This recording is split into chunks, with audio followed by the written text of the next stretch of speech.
زبور 40واں۔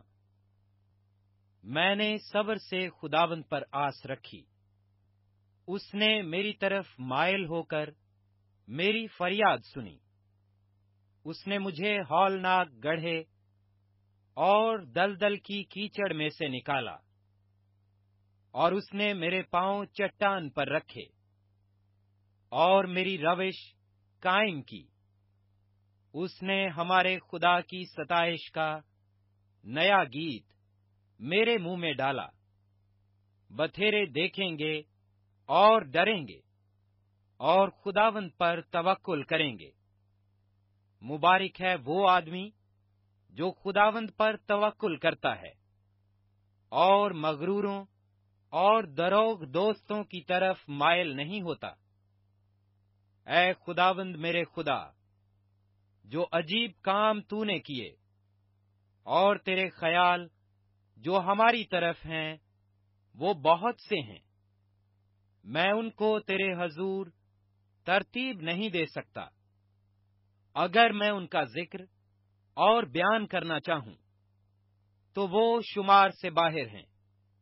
قربانی اور نذر کو تو پسند نہیں کرتا۔ تو نے میرے کان کھول دیے ہیں۔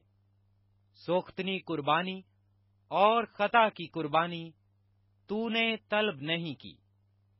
تب میں نے کہا، دیکھ، میں آیا ہوں، کتاب کے طمار میں میری بابت لکھا ہے۔ اے میرے خدا، میری خوشی تیری مرضی پوری کرنے میں ہے، بلکہ تیری شریعت میرے دل میں ہے۔ میں نے بڑے مجمع میں صداقت کی بشارت دی ہے۔ دیکھ، میں اپنا منہ بند نہیں کروں گا۔ اے خداوند، تو جانتا ہے، میں نے تیری صداقت اپنے دل میں چھپا نہیں رکھی۔ میں نے تیری وفاداری اور نجات کا اظہار کیا ہے۔ میں نے تیری شفقت اور سچائی بڑے مجمع سے نہیں چھپائی۔ اے خداوند، تو مجھ پر رحم کرنے میں دریغ نہ کر۔ تیری شفقت اور سچائی برابر میری حفاظت کریں، کیونکہ بے شمار برائیوں نے مجھے گھیر لیا ہے۔ میری بدی نے مجھے آ پکڑا ہے، ایسا کہ میں آنکھ نہیں اٹھا سکتا۔ وہ میرے سر کے بالوں سے بھی زیادہ ہیں، سو میرا جی چھوٹ گیا۔ اے خداوند، مہربانی کر کے مجھے چھڑا۔ اے خداوند، میری مدد کے لیے جلدی کر۔ جو میری جان کو ہلاک کرنے کے در پہ ہیں، وہ سب شرمندہ اور کھجل ہوں۔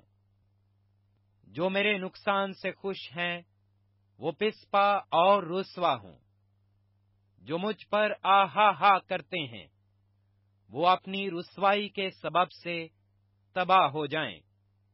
تیرے سب طالب تجھ میں خوش و خرم ہوں۔ تیری نجات کے عاشق ہمیشہ کہا کریں، خداوند کی تمجید ہو۔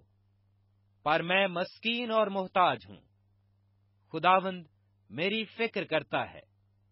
میرا مددگار اور چھڑانے والا تو ہی ہے۔ اے میرے خدا، دیر نہ کر۔